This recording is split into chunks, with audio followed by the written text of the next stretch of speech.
ॐ तव कथामृतं तप्तजीवनं कविभिरीडितं कल्मषापहं श्रवणमङ्गलं श्रीमदाततं भुवि गृह्णन्ति ये भूरिदा जना. The nectar of thy words revives the scorched spirit of human beings. They purify the sinner and are the life of the holy. To hear them itself is auspicious and peace generating. They alone are the givers who spread thy name far and wide. Om. Welcome to the Friday scripture class. And today's subject, as you heard from the Mangalacharan, is the Gospel of Sri Ramakrishna. And in the Gospel, we are reading Sri Ramakrishna's visit Surendra, to Surendra's house. And today we'll be studying on page 446 of the Gospel. It is the 23rd chapter of the Gospel. So there the musician had come and he was singing songs and had created wonderful environment of devotion. And the songs mostly were the episode of Krishna and Radha and love of gopis for Krishna. So those are the songs being sung, and many songs had sung. And it created tremendous atmosphere of devotion and love for God, love for Krishna, yearning for Krishna. Urjita Bhakti, as they call, it's an overflowing love for God was created by the songs, and Sri Ramakrishna was overwhelmed. So let us see how the things go there. Sri Ramakrishna improvised a line himself. Are not better times yet in sight for me? The gopis are saying. The musician then improvised. Such a long time has passed. Are not better times yet in sight for me? They also met from Sri Ramakrishna saying, and they improvised in the same way. The gopis are picked. They are having tremendous missing Krishna and having tremendous viraha for Krishna. So that is all described in these songs. Let's go. The musician sang Radha's words to a friend. Oh friend, I am dying. Surely I die. The anguish of being kept apart from Krishna is more than I can bear. Alas, to whom then shall I leave my priceless treasure? When I am dead, I beg you, do not burn my body, do not cast it into the river. See that it is not given to the flames. Do not cast it into the river.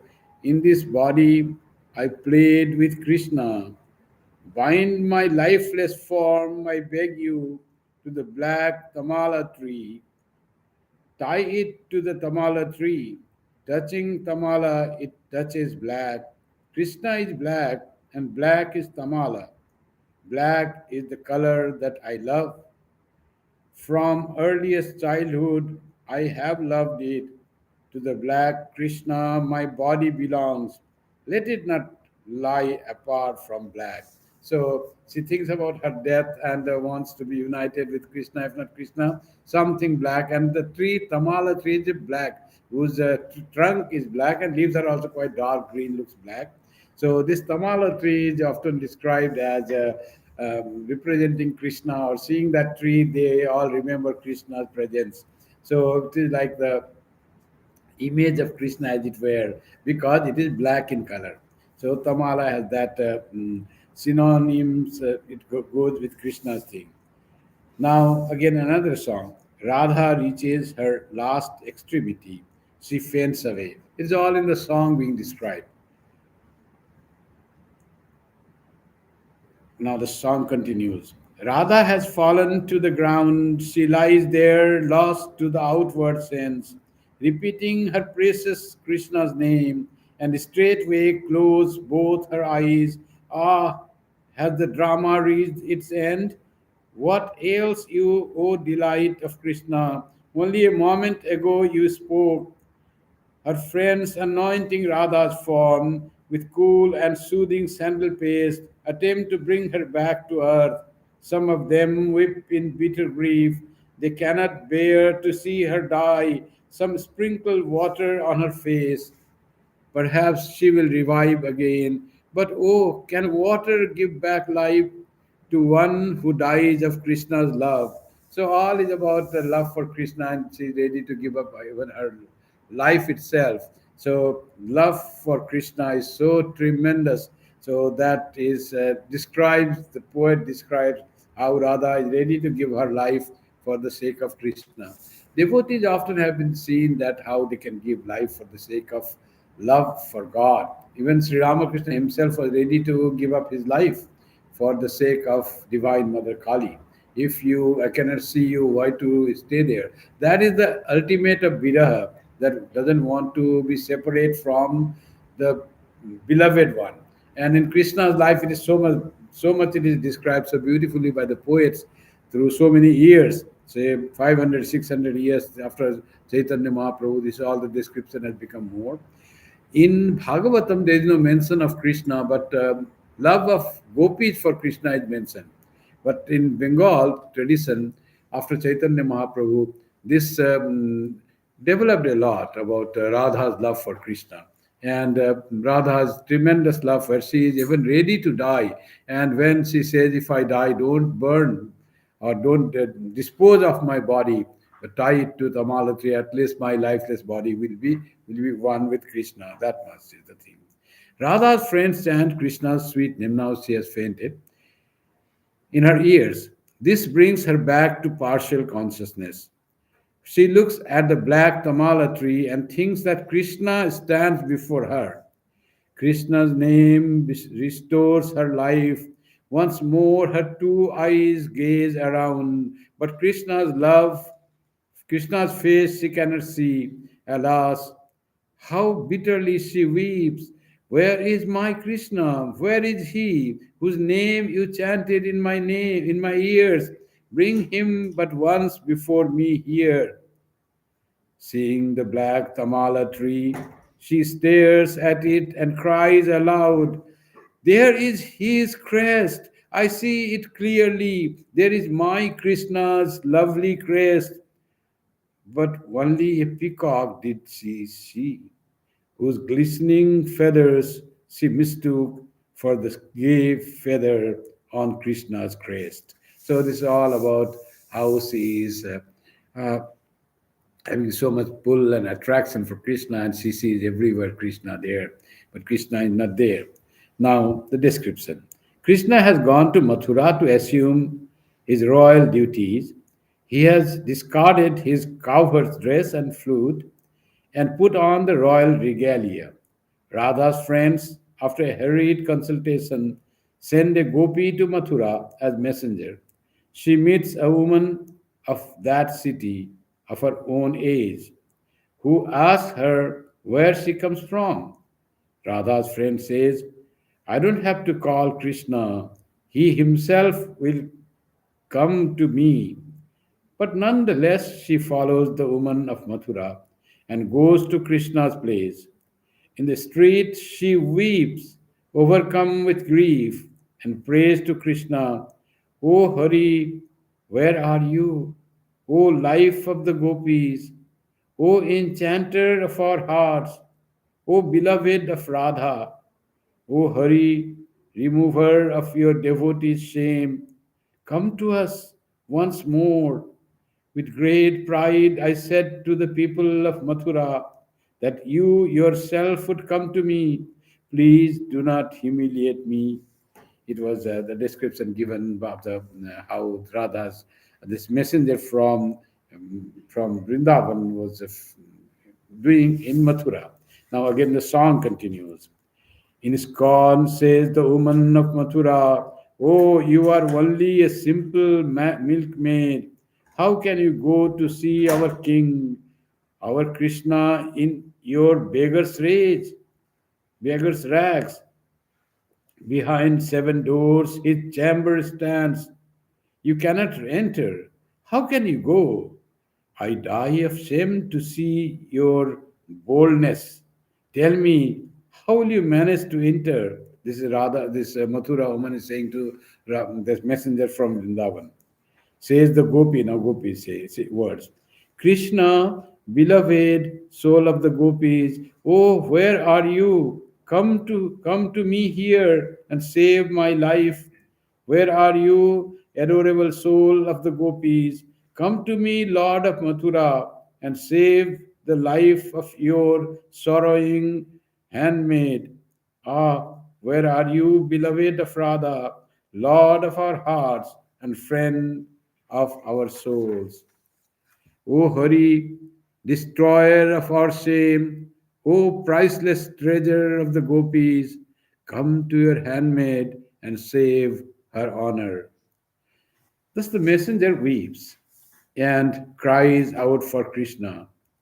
When the musician sang, where are you, adorable soul of the gopis? The master went into samadhi. As the musician neared its end, the musicians sang louder. Sri Ramakrishna was on his feet again in deep samadhi. Regaining partial consciousness, he said in a half articulate voice, Kitna, Kitna. He was too much overwhelmed to utter Krishna's name distinctly. The kirtan was coming to a close. At the reunion of Radha and Krishna, the master sang with the musician, composing the lines himself. Behold, there Radha stands by Krishna. On his bosom she reclines. Behold her standing at his left, like a golden creeper twining round a black tamala tree. So this imagination that Radha and Krishna unite there, something at the end, it should be not the like tragedy songs. At the end, God and the devotee unite. That type of thought. Sri Ramakrishna himself composed these lines and sang at the end. As the musician came to a close, the master led the chorus. All chanted together to the accompaniment of drums and cymbals. Victory to Radha and Krishna. Hallowed be the name of Radha and Krishna. The devotees felt a surge of divine emotion and danced around the master. He too danced in an ecstasy of joy. The names of God echoed and re echoed in the house and the garden. After the music, the master sat with his devotees. Just then Niranjan arrived and prostrated himself before Sri Ramakrishna. At the very sight of this beloved disciple of the Master stood up with beaming eyes and smiling face and said, You have come to him. You see, this boy is absolutely guileless. One cannot be guileless without a great deal of spiritual discipline in previous births. A hypocritical and calculating mind can never attain God. Don't you see that God incarnates himself only in a family where innocence exists? How guileless Dasaratha was. So was Nanda, Krishna's father. There is a saying, how innocent a man he is. He is just like Nanda. So after long dancing and music and song, now Sri Ramakrishna sat and Niranjan comes and he was very happy to see his young disciple. And always he said he is Niranjan without any blemish, without any ego. He's very simple and guileless. That's Sri Ramakrishna said from his beginning. And that's what he describes about the quality of simplicity. Simplicity is a very spiritual quality, says Sri Ramakrishna. Without simplicity, it is difficult to realize God. One of the qualities as viveka and vairagya are needed to realize God, as tremendous love for God in the heart should be roused to realize God. Similarly, life should be very much adorned with moral and spiritual values, and it should be very simple without calculation. A simple mind, simple person try to see everything positive and friendly. That is the character of simple person. Everything seems to be his own person or her own person, and no one is seems to be alien or a ruffian or something. So all are seen as very lovable, likable beings. That everything is seen from the positive point of view. That's what the simple persons are, and they have nothing of much too much calculation, and very much egoism is less in the simple person. They are less egoistic, more friendly, more forgiving, more accepting others, and that quality is so much important. And Sri Ramakrishna describes in another place about his own father how simple he was, and uh, how devoted to truthfulness he was, that he gave up all his land and wealth and his house, everything, but he didn't deviate from truthfulness. So he knew that he would be treated ill and he would be tortured in that way with all children, wife, family. He had to leave his village, his home, his heart, his land. Everything was taken away by the Zamindar. But he did not deviate from truth.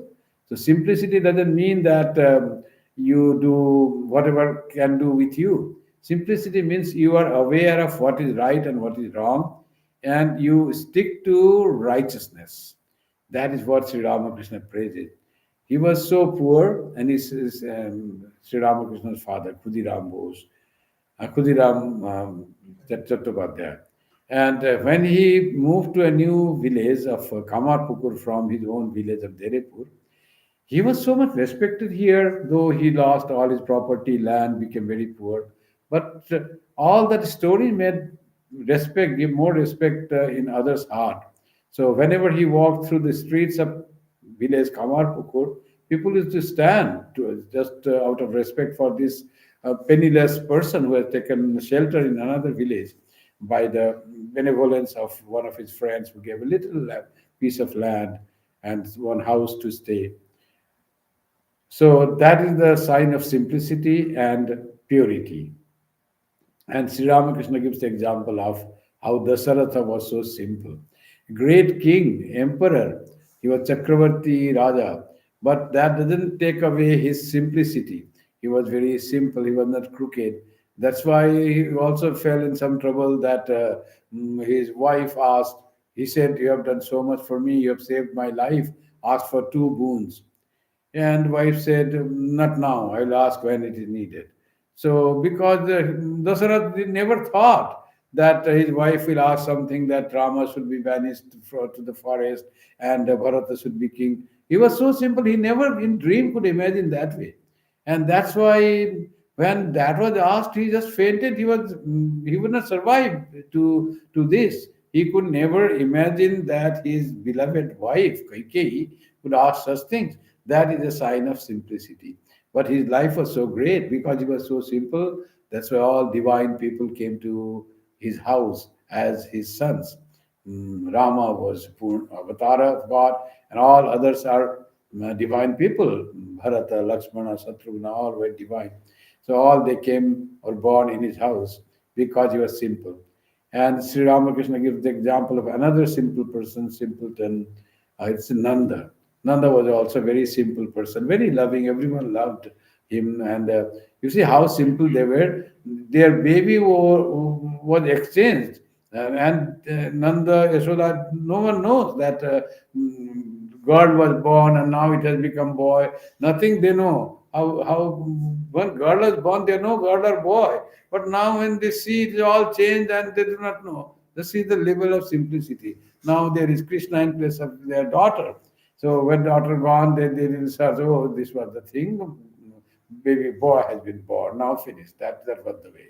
And girl was Devi herself, Mahamaya herself, whom was taken to Vasudeva, took it with himself, and Kamsa, this people saw, and it was given to Kamsa, wanted to kill her, but she just slipped from his hand and went in the sky and said, you cannot kill me. Someone he- whom you wanted to kill is already growing in Vrindavan. He already, and she herself went and became the deity in Vindhyavasini, they say. The Vindhyavasini is that deity that daughter born of Yashoda and Nanda, Divine Mother. So that is the story of simplicity. Without simplicity, how will God be born in their place? So without simplicity, one cannot realize God. One cannot dream of having divine person, good person in their life. So that was Sri Ramakrishna glorifies the quality of simplicity in devotees of God.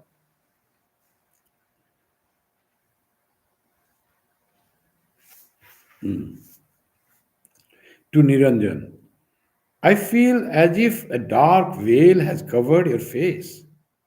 It is because you have accepted a job in an office. One must keep accounts there. Besides, one must attend to many other things, and that always keeps the mind in a state of worry. You are serving in an office like other worldly people, but there is a slight difference in that you are earning money for the sake of your mother.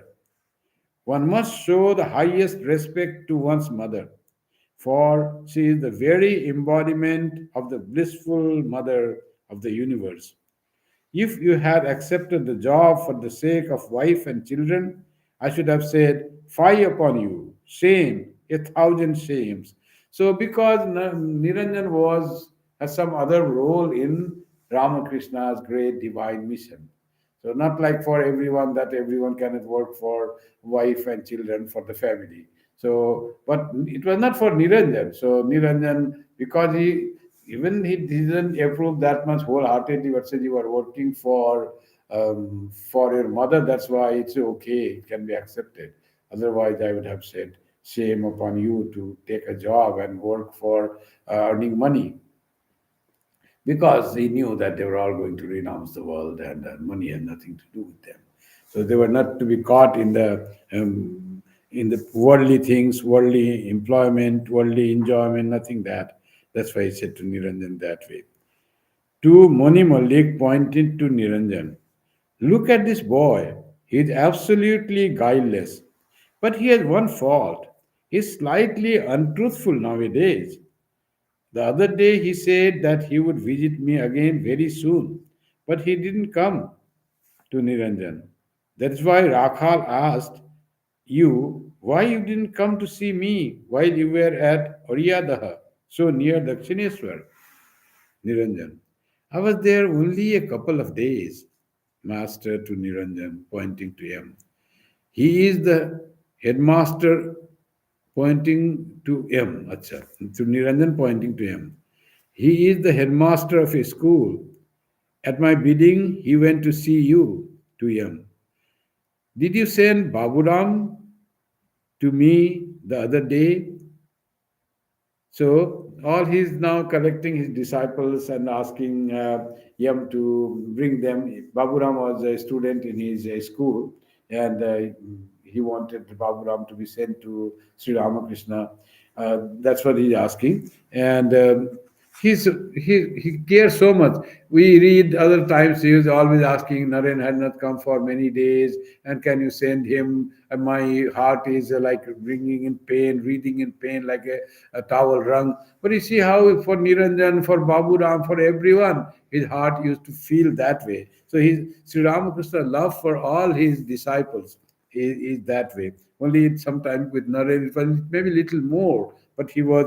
But if it was more for Naren, other would feel. But no one felt that Sri Ramakrishna loved Naren more than them. Everyone felt that he loved them at most. So that was the feeling Sri Ramakrishna loved. The master went to an adjoining room and began to talk with some devotees there. Master to him. Ah, how wonderful was the yearning of the gopis for Krishna. They were seized with divine madness at the very sight of the black tamala tree. Separation from Krishna created such a fire of anguish in Radha's heart that it dried up even the tears in her eyes. Her tears would disappear in steam. There were other times when nobody could notice the depth of her feeling. People do not notice the plunge of an elephant in a big lake. So because they are great, when there is in a small person, there is a flow of this emotion, and there is a lot of changes happen. They cry, they roll on the ground and all that. But in a great adhara, when that emotion, that vidaha is there, sometimes it is not noticed, and tears dry, she is very peaked inside, but people may not notice, and says, if it is a big pool, an elephant enters there, the pool doesn't splash. But if it's small water pond, an elephant goes, water will splash to the bank. So that's what he says. When the devotee is the adhara of devotee, the very basis of devotee, devotee is a very high category, then people may not notice how deep inside there is anguish or feeling for God. But for ordinary people, it is very much expressed if it is up to that level. In that way, in Sri Ramakrishna's life, we find that there was so much of changes in his life. Or in Chaitanya Mahaprabhu, Sri Ramakrishna, they were definitely very high devotees, high order of devotees. Then why there was changes in their life, in their attitude, in their vikara, in their physical form? Because it was too extreme anguish for God. In Sri Ramakrishna's case, it was not only crying and laughing and dancing. It was the blood oozing out from the pores of each hair follicle. Instead of, as we have sweat glands, so from that the sweat comes. In Sri Ramakrishna's case, blood drops would come out because of anguish for God, for Divine Mother. So it may happen that, and all that is called sattvika vikara, or the sattvika transformation carried or created by tremendous love for God. So this happen when there is, even in the person or adhara like Sri Ramakrishna, it created so much transformation, so much change. So how great would be that anguish? That is the thing to be understood. M says, M. Yes, sir, that is true. Chaitanya too experienced a similar feeling. He mistook a forest for the sacred grove of Vrindavan and the dark water of the ocean for the blue Jamuna. So, all anguish for Krishna, as you are seeing Krishna everywhere, and the Jamuna is dark, so he jumped into the ocean, and blue Jamuna he jumped into the ocean, thinking it is Jamuna, like that thing. Master, if anyone has but a particle of such prema, what yearning, what love! Radha possesses not only 100% of divine love, but 125%. This is what is meant to be intoxicated with ecstatic love of God.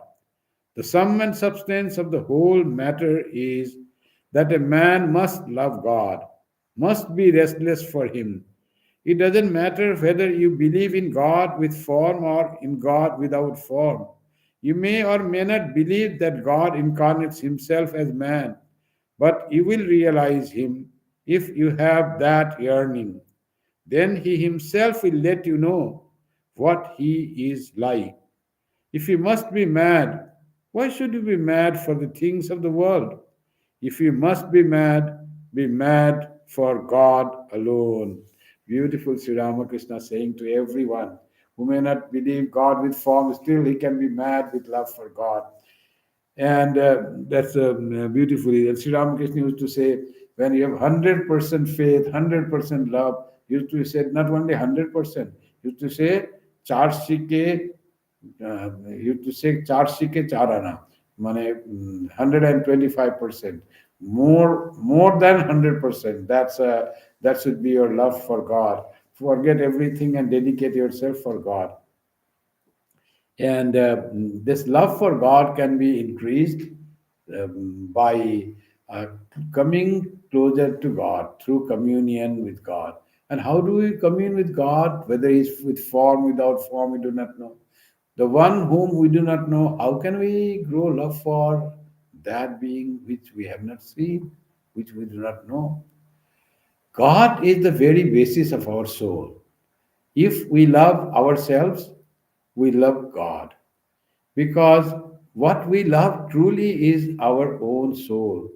And that soul we mistake with our body, with the things that we give enjoy, and with that thing we love. But our real love is the self, is Atman.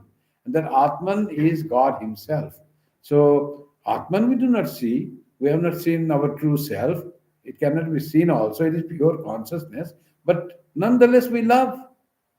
That is what God is. God is the one who is the attractor of all our love.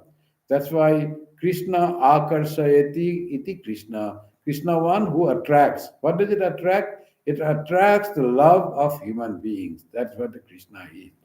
And whether God, people, they're like Sufis, they don't believe God has form. But they love God so much, they dance in the name of God. Sufis whirling dervish, you must have heard.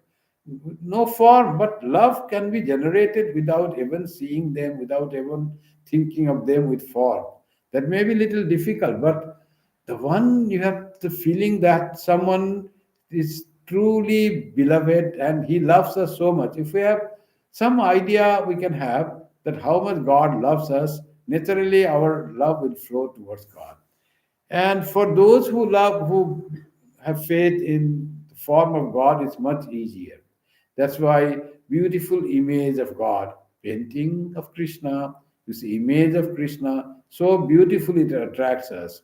In Vrindavan, when the Krishna's image and decorated with flowers and wonderfully decorated with light, flowers, ornaments, naturally it attracts our mind and heart.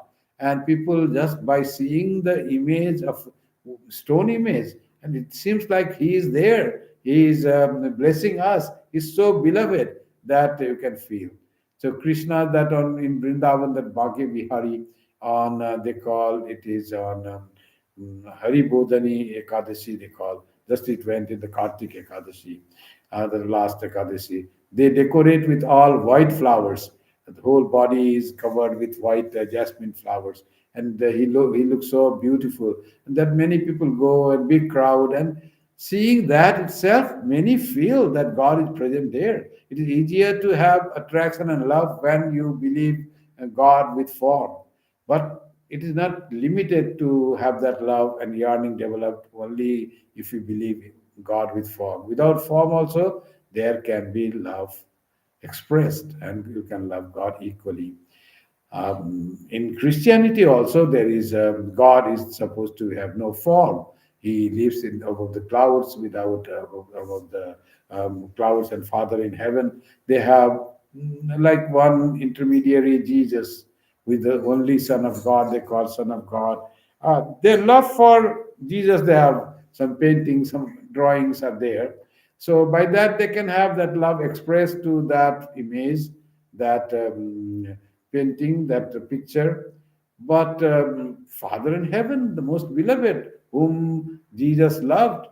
So, but there was no form described.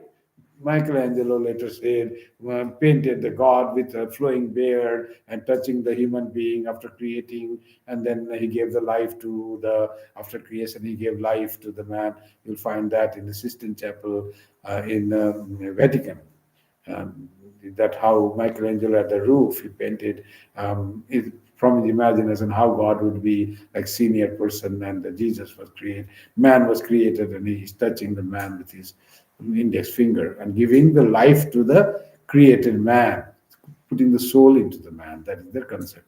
But that is Michelangelo's description or imagination of God. But God is not described anyway having any form.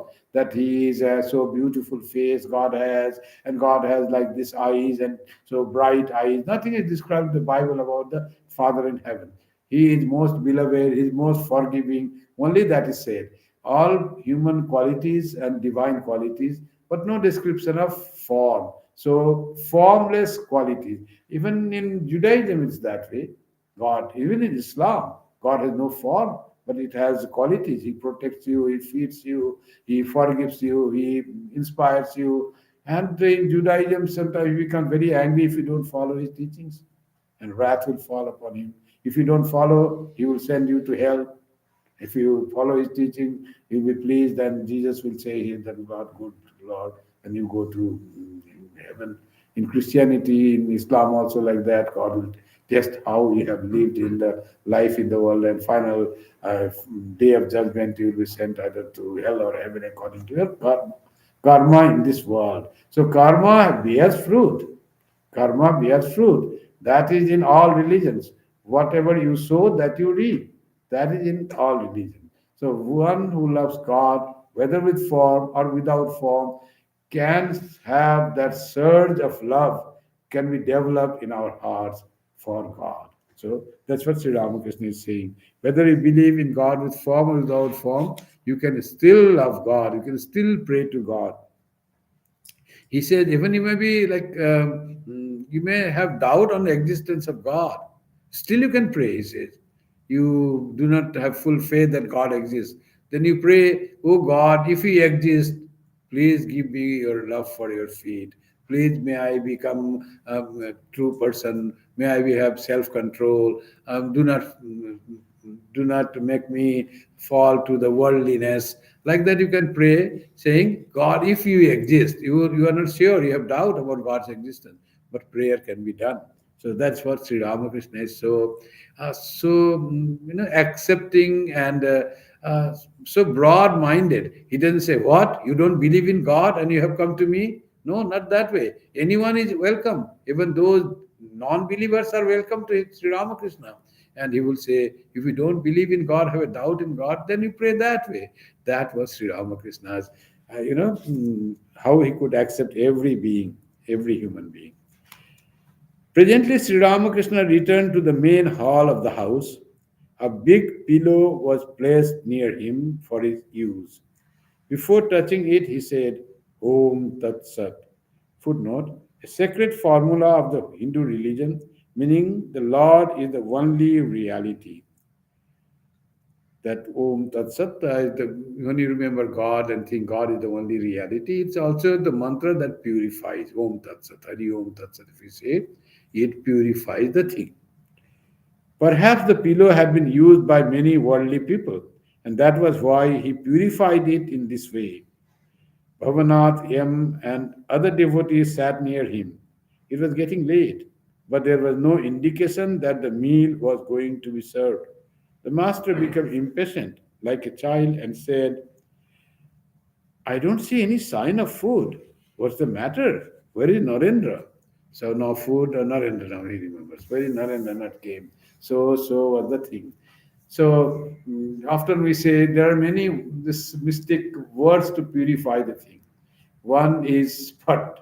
In our puja, we often purify the article saying Phat. It purifies that way. Another is sprinkling Ganga water. That Swami Vivekananda also believed. He brought Ganga water when he came from India and sprinkle little Ganga water and you purify yourself. Take a sip of one drop of Ganga water.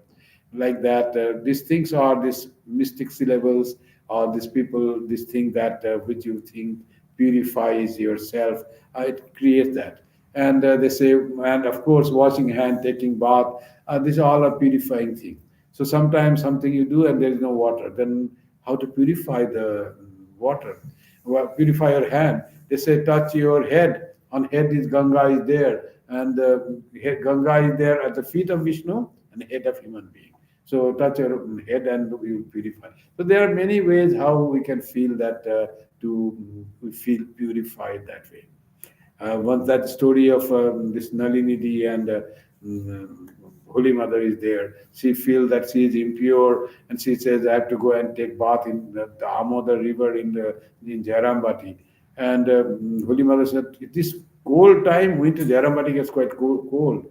And winter time, you go, you catch cold. What are you saying that? Wash your feet nicely." It is done. She washed feet and said, "Still, I don't feel I'm clean." She sprinkled Ganga water. So she said, "I did that, but still I don't feel it." "Then touch me," said Holy Mother. "Touch me." That is the ultimate of purifying. If touching Holy Mother doesn't make you feel pure, you will never be purified by taking a dip 7 times in Ganga. So that was Holy Mother saying. This holy person, personality, remembering them itself makes you purified. So There is a verse about the glory of Ganga. Hmm.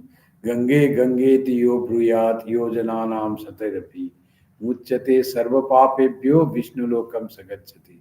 You just say Ganga Ganga, even though you are hundreds of miles, hundreds of thousands of miles away from Ganga, just to say Ganga Ganga, then what will happen?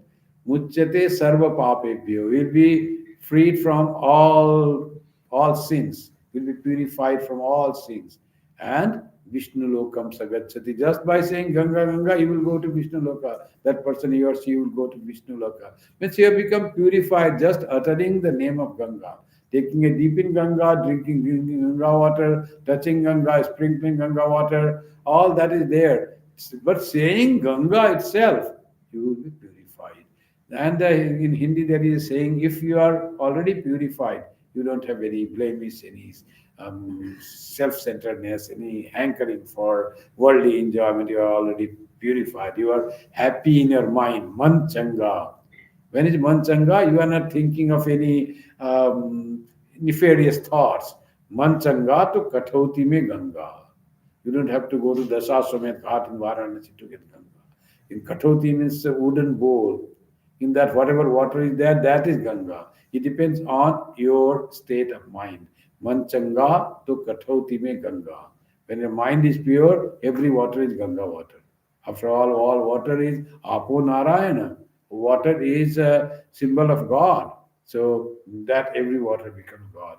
Keep your mind pure, and that will make everything pure. Nothing can make you impure if we are pure. A devotee with a smile. Sir, Rambabu is the manager of the feast. He is superintending everything. Master laughing. Oh, Ram is the manager. Then we know what to expect. Ram was like delaying and all that. Ram, he loves Sri Ramakrishna very much. Ram was one of the foremost disciples of Sri Ramakrishna, who recognized Sri Ramakrishna as Avatara. And but he used to make fun of him that he would be doing delay, his arrangement is not that good, all the things. It is Ram Chandra Datta who provided Adbhutan Latu Maharaj to Sri Ramakrishna to serve him. So he was the one of the first to really do all the things about Sri Ramakrishna, serve him, provide money when he was sick. He was a great disciple of Sri Ramakrishna. Himself was a chemist in medical college, a devotee. Things like this always happen when he is the supervisor. We're making fun now. Pulling leg, we call in Bengali, pulling leg. So that he was doing. All laugh. Master to a devotee. Where is Surendra? What a nice disposition he has now. Now, Sri Ramakrishna really liked Surendra very much.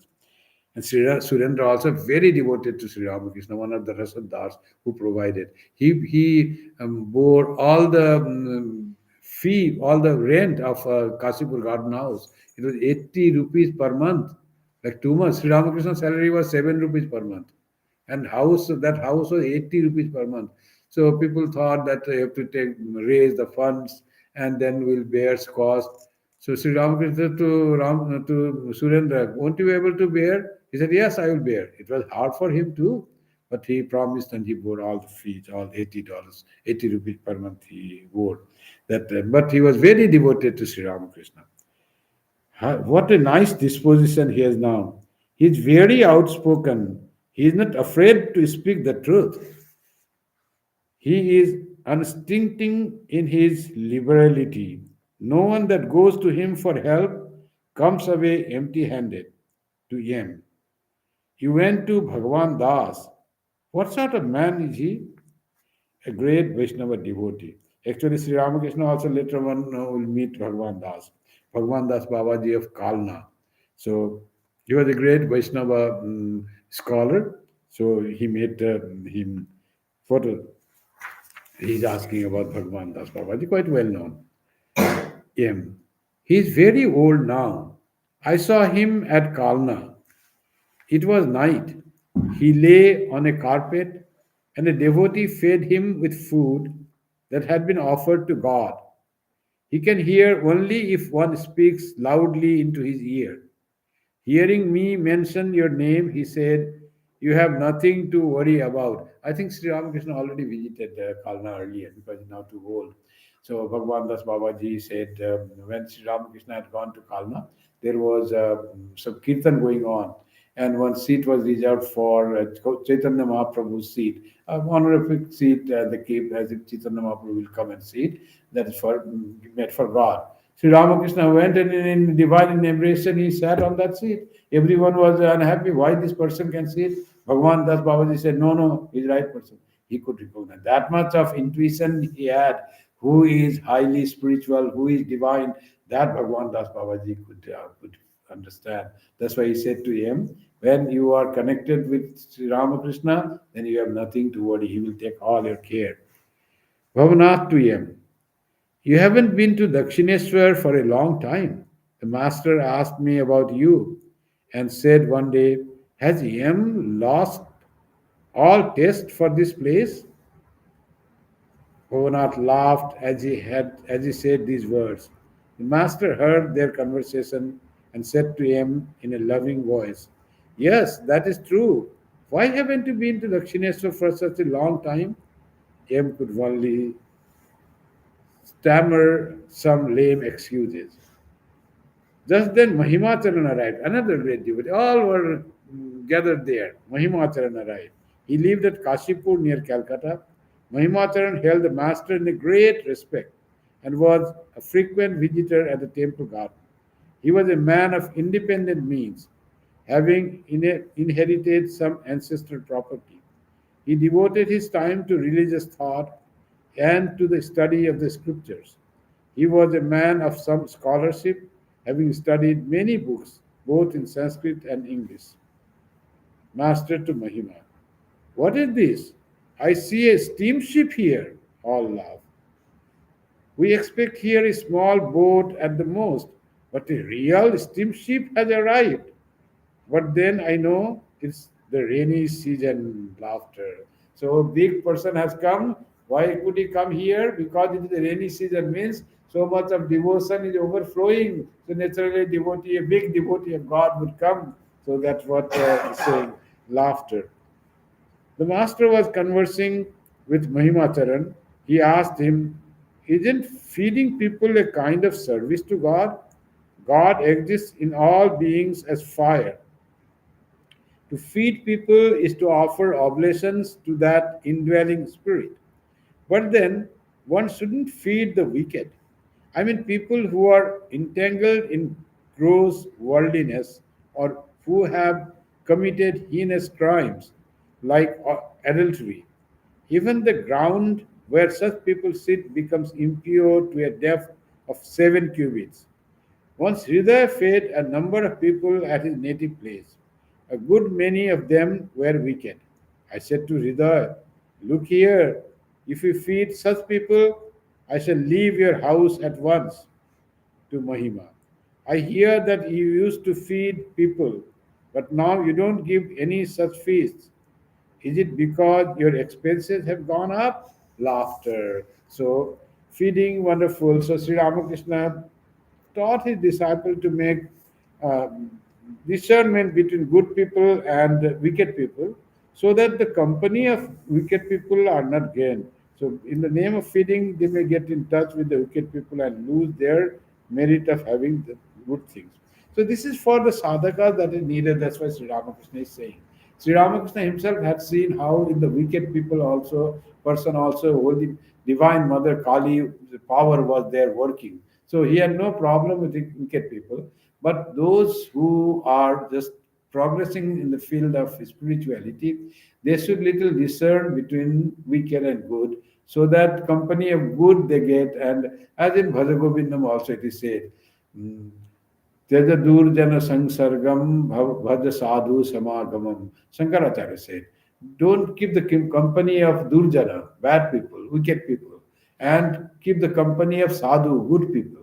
So that's how in the beginning stage that is important. That's why he's saying that you should have little discernment before you see God equally present in good and evil.